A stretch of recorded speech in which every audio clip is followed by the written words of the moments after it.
Welcome to the Sports on Pulse. I'm Gary Al Smith. The news returns in about 10 minutes. Today's top news story in Ghana is that Kwesi Appiah has named his squad to face Kenya in the African Cup qualifier that will be played in Nairobi. And big news is that Asamoah Gyan, the captain of the team, the Ayew brothers, Andre and Jordan, have been dropped from the team. We'll be showing you the squad and going through them. Look at the key highlights, and also that Asamoah has made a return after 4 years. And as you know, he had spoken exclusively with Joy Sports over the World Cup period about why he did not make himself available for selection all these years, and it was mainly due to injury. But the goalkeepers are Lawrence Atizigi, also show in France, Richard Ofori, South Africa, Harrison Affle heralds the defenders, Daniel Opare, Kasim Nuhu, John Boy makes a return, Daniel Amate, Andy Yadom. For the midfielders, Efri Akwa, Isaac Saki, Eben Ofori, Christian Achu, Edwin JC, Kwesi Asamoah. And for the forwards, Thomas Partey, Jamina Waris, and also Newman William Owusu of Antwerp in Belgium. In studio with me, Fifi Forsen. Yeah. Thank you for joining us. Sorry, yeah, thanks for having me. For the goalkeepers, the main talking points are that the Ayew brothers and Asamoah Gyan are not there. From a purely meritorious point of view, did they deserve to be dropped? I think the only player out of the three is Jordan Ayew. Look at what he did last season with Swansea City, and that helped him to gain the switch to Crystal Palace. He's been very impressive in front of goal. He backed 13 goals. And if you look at all the strikers Kwesi Appiah has invited, no player, or let's say only Rafa Jamina had better statistics compared to Jordan Ayew. So I think only Jordan Ayew merited the call-up. Asamoah Gyan has not been consistent at club level. Andre Ayew has struggled. He struggled with Swansea City and is now struggling with Fenerbahce. So I think only Jordan Ayew.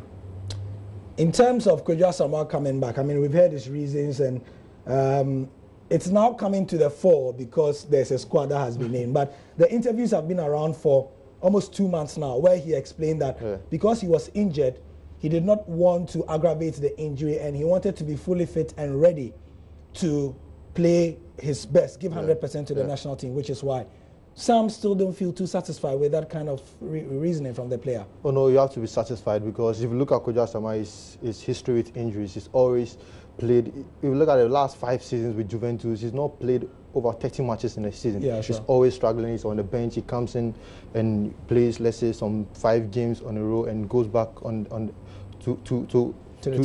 sit on the table. And that has been something that he's always spoke about. You remember he said when Avram Grant came, he tried his possible best. Even Kwesi Appiah in his first 3 games invited him, but he turned down the call-up. But now he thinks he's fully ready and he's now ready to play for the Blasters. So I think you have to be satisfied looking at the players' condition. Okay. Now for the squad in general, we've looked at the big players who have been dropped, but for the squad in general, one thing that stands out for me, Fifi, is that Kwesi Appiah promised that by the middle of this year, he would have a core team. We will know who we are going with for the African Cup of Nations. He also promised to stop calling French players, and that we will know we have a set team. But it doesn't look like that. And he also promised to call no new players. But there's a new boy in it. There's a 28-year-old striker who's played for Royal Antwerp. I don't see why he gets into the national team when Jordan Ayew is in fine form. But he wants to give him a try. And if you look at his numbers, not that impressive. He scored only 1 goal this season after 5 matches, and even last season, as many matches, he scored only 7 goals. So I don't know why Kwesi Appiah has given William Owusu the chance into the national team. Look at a player like Jeffrey Schlupp, and he plays for Crystal Palace. Very impressive, consistency-wise. Every week out, those who follow the Premier League very well see Jeffrey Schlupp in there. Someone like Samuel Tete, who is in Austria, also playing so well. He's played in the Europa League this season. You go to Turkey and you mention someone like Bernard Mensah. I don't know why Bernard Mensah is not in the squad, because very consistent for KCRS, the same club Asamoah Gyan plays. And I think Kwesi Appiah always promises and never delivers. And I don't know, it's only in Ghana that a coach names a squad and journalists have to chase him to give explanation. But elsewhere, elsewhere they explain the squad, why this player is in, why player B is not in. Wakaso doing so well for Deportivo Alaves is also missing. I disagree with the squad totally. For sections of the squad, yeah. Now, we've seen the goalkeeping, we've seen the defenders as well. And key among the defenders is John Boy, who is making a return. There have been a lot of comments on social media about why is he there? Why is he back? Having watched his previous or recent performances, does he merit a return to the Black Stars? Black Stars, yeah. John Boy improved in the latter parts of last season. And when he improved, Kwesi Appiah decided not to call him up. And I don't know why he's calling him now, because when he's gone to France now, he plays in the second tier, and after, I say, 3 or 4 matches to the season, we've not seen the John Boy of old. He's struggling to find his feet. So I don't know why Kwesi Appiah brings him. It tells one thing. After 4 years, Asamoah has been out of the Black Stars for 4 years, and he comes in and is going to be handed the captain's armband. Yeah. It tells you we've not improved. The national team has not improved. We've been stagnant.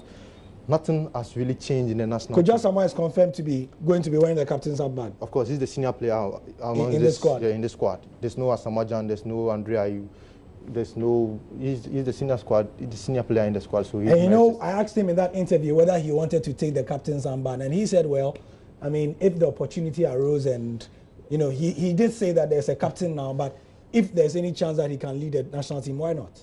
Yeah, he has no option now because he can't be in the team that the captain's armband will be given to Thomas Partey. Thomas Partey is still a fresh boy in the team. He's not played more than 20 games for the national team. He's still fresh, and Asamoah has the experience. Played at the World Cup in 2014, at the African Cup of Nations. We all know what he can bring to the table, and I think he merits it. Right. So, in terms of analyzing the team, we know that they are going to be playing Kenya September 8th, isn't it? Yeah. Kenya is no match for Ghana. It should be a stroll in the park, and I like how everything is moving on smoothly. They are going to camp in Nairobi. In Addis Ababa. Yeah, Addis Ababa, I should say, in Ethiopia. The liaison team are doing so well in helping the team fine-tune preparations for the game. I think it's going so well. And Kenya no match for Ghana. Of course. It should be bagging like 5 goals in this game. Jamina and others should step up to the plate and destroy them. Yeah. Oh, man. Fifi forgets that this is Kenya who gave Nigeria a problem. But I know. They've named Mariga and Wanyama. There's Wanyama inside. Wanyama is the only threat, but I still stand by my words. There should be no match for Ghana. Right.